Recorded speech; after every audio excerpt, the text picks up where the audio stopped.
Hi students, ഇന്ന് നമ്മൾ പഠിക്കാൻ പോകുന്നത് 10ാം ക്ലാസ്സിലെ രണ്ടാമത്തെ ചാപ്റ്ററായ സർക്കിൾസ് ആൻഡ് ആംഗിൾസ് അഥവാ കോണുകൾ, വൃത്തങ്ങളും കോണുകളും എന്ന ചാപ്റ്ററിലെ 12ാമത്തെ ഭാഗമാണ്.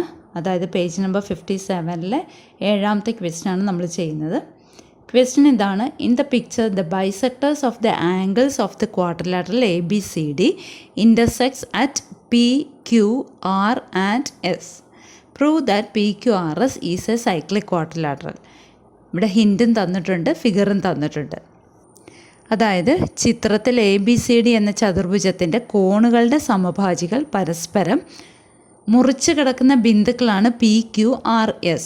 PQRS ചക്രീയ ചതുർഭുജമാണെന്ന് തെളിയിക്കണം. ഇവിടെ ഞാൻ ക്വസ്റ്റ്യനിലെ ഫിഗർ പേപ്പറിൽ വരച്ചിട്ടുണ്ട്. നമുക്ക് സ്റ്റെപ്സ് എഴുതാൻ സ്പേസ് കിട്ടാൻ വേണ്ടിയിട്ടാണ് അങ്ങനെ ചെയ്തത്. അപ്പോൾ നമുക്ക് ക്വസ്റ്റ്യനിൽ പറഞ്ഞിരിക്കുന്ന എന്താണ്?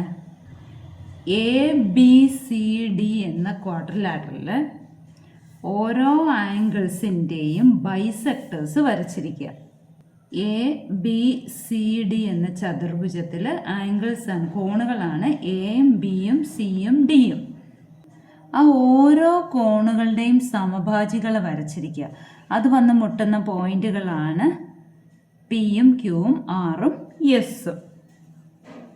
അല്ലേ, നമ്മളോട് ചോദിച്ചിരിക്കുന്നത് ഈ PQRS ഒരു സൈക്ലിക് ക്വാഡ്രിലാറ്ററൽ ആണോ, ഒരു ചക്രീയ ചതുർഭുജം ആണോ? അതായത് ഒരു വൃത്തം വരയ്ക്കുമ്പം പിയും ക്യൂവും ആറും എസും ആ വൃത്തത്തിൽ കിടക്കുന്നുണ്ടോ ഇല്ലയോ എന്നാണ് കണ്ടുപിടിക്കേണ്ടത്. അപ്പം നമുക്കിവിടെ പറഞ്ഞിരിക്കുന്നത് എന്താണ്? ഇത് ബൈസെക്ടേഴ്സ് ആണെന്ന് പറഞ്ഞിട്ടുണ്ട് ഓരോ കോണിൻ്റെ. ഇപ്പം നമുക്ക് ഇപ്പോൾ ഞാൻ ഈ കോണിനെ ബി എന്ന ആംഗിളിൻ്റെ രണ്ടായിട്ട് മുറിക്കുന്നുണ്ടല്ലോ.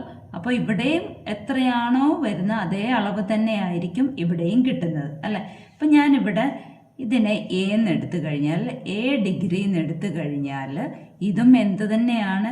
A ഡിഗ്രി തന്നെയാണ്, ആണല്ലോ. ഈ സി എന്ന കോണിൻ്റെ സമഭാജിയാണിത്, അല്ലെ, ബൈസെക്ടറാണിത്. അപ്പോൾ അതിൽ ഇവിടെ ഒരെണ്ണം എക്സ് ഡിഗ്രി ആണെങ്കിൽ മറ്റേതും എക്സ് ഡിഗ്രി തന്നെ ആയിരിക്കും, ശരിയാണല്ലോ. അതേപോലെ ഡി എന്ന പോയിന്റിൽ കോണിൻ്റെ സമഭാജിയാണ്, ബൈസെക്ടറാണ് ഈ കിടക്കുന്നത്. അപ്പോൾ ഇത് വൈ എന്നെടുത്തു കഴിഞ്ഞാൽ ഇതും വൈ തന്നെയല്ലേ. ഇനി എ എന്ന കോണിൻ്റെ ബൈസെക്ടറാണ് ഈ പോകുന്നത്, അല്ലേ? അപ്പോൾ ഇവിടെ എത്രയാണോ ഉണ്ടാക്കുന്നത് അത് തന്നെ ആയിരിക്കുമല്ലോ മുകളിൽ. അപ്പോൾ ഇത് Z ഡിഗ്രി എന്ന് എടുത്തു കഴിഞ്ഞാൽ ഇതും Z തന്നെയാണ്, ശരിയല്ലേ? നമുക്ക് തെളിയിക്കേണ്ടത് PQRS ഈസ് സൈക്ലിക് എന്നാണ് തെളിയിക്കേണ്ടത്. PQRS ചക്രീയമാണ് എന്നാണ് തെളിയിക്കേണ്ടത്. അതിന് പകരം ആംഗിൾ പിയും ആംഗിൾ ആറും കൂടെ കൂട്ടുമ്പം 180 കിട്ടും എന്ന് തെളിയിച്ചാൽ പോരെ. PQRS ചക്രീയമാണ് അഥവാ സൈക്ലിക് ആണെന്ന് തെളിയിക്കാൻ വേണ്ടിയിട്ട് ഏതെങ്കിലും രണ്ട് പെയർ ഓഫ് ഓപ്പോസിറ്റ് ആംഗിൾസിൻ്റെ സമ്മ് 180 ആണെന്ന് എഴുതാൻ മതി. അപ്പോൾ ഇവിടെ ഹിൻറ്റ് തന്നിട്ടുണ്ട്, അല്ലേ, ക്വസ്റ്റ്യൻ്റെ കൂടെ. അപ്പോൾ അതുകൊണ്ടാണ് പിയും ആറും കൂടെ കൂട്ടുമ്പോൾ 180 കിട്ടുമെന്ന് നമുക്ക് തെളിയിച്ചാൽ മതി. ക്ലിയർ ആയല്ലോ. ഇനി ഈ ട്രയാങ്കിൾ നമുക്ക് എടുക്കാം. അതായത് ഇത് നോക്കിക്കാണ്, PCD കണ്ടല്ലോ. ഈ മുകളിൽ കിടക്കുന്ന ട്രയാങ്കിളിൽ പി നമുക്കറിയത്തില്ല, പക്ഷെ സിയുടെ ഇത്രയും ഭാഗം എക്സ് ആണെന്നറിയാം, ഇതും വൈ ആണെന്നും അറിയാം. ഈ ഒരു ട്രയാങ്കിളിനകത്ത്, ഒരു ത്രികോണത്തിനകത്ത് 3 കോണുകളുടെയും അളവുകളുടെ തുക 180, അല്ലേ? ഒരു ട്രയാങ്കിളിൻ്റെ sum of the angles in a triangle is 180 ആണ്. അപ്പോൾ നമുക്കതൊന്ന് എഴുതാം. In triangle PCD, angle PCD എന്ന് പറയുന്നത് ഇതാണ്, ആംഗിൾ CDP എന്ന് പറയുന്നത് ഇതാണ്, പിന്നെ ആംഗിൾ CPD. ഇത് മൂന്നും കൂടെ കൂട്ടുമ്പോൾ 180 ആണെന്നറിയാം. അപ്പം നമുക്ക് ആദ്യത്തേന് പകരം എന്തെഴുതാം? PCDക്ക് പകരം എക്സ് എന്ന് കൊടുക്കാം, CDPക്ക് പകരം വൈ എന്ന് കൊടുക്കാം. മറ്റേ നമുക്ക് അറിയത്തില്ല, CPD ഈക്വൽ ടു 180 ഡിഗ്രി കിട്ടിയല്ലോ. ഇനി അതേപോലെ രണ്ടാമത് എടുക്കുന്നത് നമ്മൾ ABR എന്ന് പറയുന്ന ട്രയാങ്കിളാണ്. അപ്പോൾ നമുക്കതും അതുപോലെ എഴുതാം. ABRൽ ഈ 3 കോണുകളാണല്ലോ, ട്രയാങ്കിളാണല്ലോ, ത്രികോണമാണ്. അപ്പോൾ 3 കോണുകളുടെ അളവുകളുടെ തുക 180 അപ്പോൾ ഇസഡും എയും പിന്നെ ഈ ആറിൻ്റെ അവിടുത്തെ ആംഗിളും വരും. ഇതേപോലെ തന്നെ സ്റ്റെപ്സ് എഴുതാം. കണ്ടല്ലോ, ആംഗിൾ എ ബി ആർ എന്ന് പറയുന്നത് ഈ ഡിഗ്രിയാണ്. ബി എ ആർ എന്ന് പറയുന്നത് ഇസഡ് ആണ്. പിന്നെ ആറ് നമുക്ക് എ ആർ ബി എന്നുള്ള ആറ് നമുക്ക് അറിയത്തില്ല. അപ്പോൾ ഇതിൽ നിന്ന് എന്തെഴുതാൻ പറ്റും? A plus Z plus angle A R B equal to 180 degree എന്ന് എഴുതാമല്ലോ. ഇവിടെ നോക്കിക്കേ, ഫിഗറിൽ നോക്കിക്കേ, എ ബി സി ഡി ഒരു ക്വാഡ്രിലാറ്ററലാണ്. എ ബി സി ഡി ഒരു ചതുർഭുജമാണ്. ഒരു ചതുർഭുജത്തിലെ എല്ലാ കോണുകളുടെയും കൂടെ അളവുകളുടെ തുക 360 അല്ലേ? Sum of the angles in a quadrilateral is 360. അപ്പോൾ നമുക്ക് ഇവിടെ എ എന്ന പോയിന്റിൽ ഇസഡ് ആണല്ലോ പകുതി, അപ്പോൾ മുഴുവനും കൂടെ എടുക്കുമ്പോൾ എത്ര വരും? 2z വരും. ബി എന്ന പോയിന്റിൽ എ ആണ് പകുതി, മുഴുവനും കൂടെ എടുക്കുമ്പോൾ 2a വരും. സി എന്ന പോയിന്റിൽ എക്സ് ആണ് പകുതിയുള്ളത്, മുഴുവനും കൂടെ എടുക്കുമ്പോൾ 2x വരും. എന്തുകൊണ്ടാണ് ഈ 2 വന്നത്? ബൈസെക്ടറാണ്, സമഭാജിയാണ്. അപ്പോൾ രണ്ടും തുല്യമാണ്. ഇവിടെ എക്സ് ആണെങ്കിൽ ഇതും എക്സ് ആണ്, രണ്ടും കൂടെ കൂട്ടുമ്പോൾ 2x. ഇവിടെ y വരുമ്പോൾ ഇതും y ആണ്, രണ്ടും കൂടെ കൂട്ടുമ്പോൾ 2y. ഇതെല്ലാം കൂടെ കൂട്ടുമ്പോൾ 360 നമുക്കറിയാം. അപ്പോൾ അത് എഴുതാം അടുത്ത പോയിന്റായിട്ട്.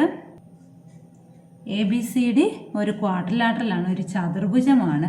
അതുകൊണ്ട് 2a plus 2x plus 2y plus 2z equal to 360 നമുക്ക് കിട്ടി. ഒന്നും കൂടെ പറയാം. 2a ഇവിടെ നിന്ന് മുഴുവനും കൂടെ, 2x ഇത് മുഴുവനും കൂടെ, 2y ഇത് മുഴുവനും കൂടെ, 2z ഇത് മുഴുവനും കൂടെ, നാലും കൂടെ കൂട്ടിയപ്പോൾ 360 കിട്ടിയില്ല. ഇനി ഇവിടെ എല്ലാം 2 പുറത്തെടുക്കാമല്ലോ, 2 കോമൺ ആയിട്ടുണ്ടല്ലോ. ഇപ്പോൾ 2 പുറത്തെടുക്കാം. അപ്പോൾ 2 into a plus X plus Y plus z എന്ന് പറയുന്നത് 360. അങ്ങനാണെങ്കിൽ a plus X plus Y plus z എത്ര വരും? 360ൻ്റെ പകുതി 180 വരും. ഇത്രയും കിട്ടിയല്ലോ.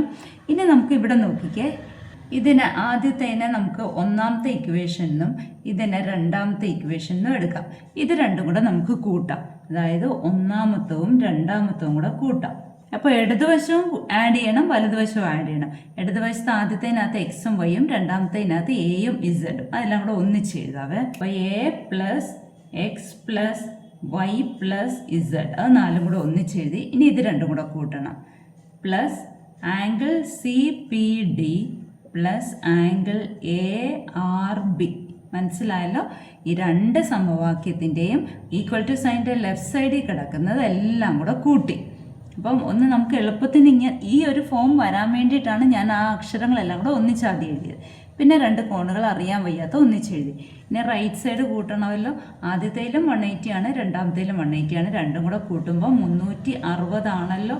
ഇനി ഇത്രയും എന്താണ്? A plus X plus Y plus Z, ഇതാ നമുക്ക് ഇവിടെ നിന്ന് കിട്ടി അല്ലേ?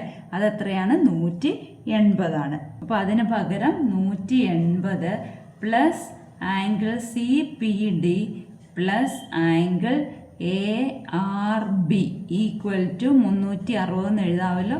അങ്ങനാണെങ്കിൽ angle C P D plus angle A R B എത്ര വന്നു? ഈ 360 ഇവിടെ കൂട്ടിയിരിക്കുന്ന ഇപ്പുറത്ത് വന്നപ്പം മൈനസായി, 180 കുറച്ചപ്പം എത്ര വന്നു? 180. ഇത് നോക്കിക്ക്, ആംഗിൾ സി പി ഡി എന്ന് പറയുന്ന ആംഗിൾ പി അല്ലേ, ആംഗിൾ എ ആർ ബി എന്ന് പറയുന്ന ആംഗിൾ ആർ അല്ലേ, അത് രണ്ടും കൂടെ കൂട്ടിയപ്പോൾ 180 കിട്ടിയാൽ, ഇതാണല്ലോ നമുക്ക് പ്രൂവ് ചെയ്യേണ്ടത്. അത് കിട്ടിയാൽ എന്താ? പി ക്യു ആർ എസ് സൈക്ലിക്കായി അല്ലെങ്കിൽ ചക്രീയമായി എന്ന് കിട്ടിയല്ലോ. നമുക്ക് ഫിഗർ വെച്ച് ഒന്നും കൂടെ നോക്കാം. സി പി ഡി എന്ന് പറയുന്ന ഏത് ആംഗിളാണ്? C P D. ഇതാ ഈ ആംഗിള് കണ്ടല്ലോ. എ ആർ ബി എന്ന് പറയുന്ന ഏത് ആംഗിളാണ്? A R B. ഇതാ ഇത് ആംഗിള് അല്ലേ? ഈ രണ്ട് കോണുകളുടെയും തുകയാണ് നമുക്ക് 180 കിട്ടിയത്. മനസ്സിലായോ? അപ്പോൾ ഇതെന്തായി? പി ക്യു ആർ എസ് സൈക്ലിക്കായി. ഇത് രണ്ടിൻ്റെ ഓപ്പോസിറ്റ് ആംഗിൾസിൻ്റെ സമ്മ് 180 കിട്ടി. എതിർ കോണുകളുടെ അളവുകളുടെ തുക 180 കിട്ടിയുണ്ട്. പി ക്യു ആർ എസ് സൈക്ലിക്കായി. അപ്പോൾ നമുക്ക് ലാസ്റ്റ് സ്റ്റെപ്പ് എഴുതാമല്ലോ.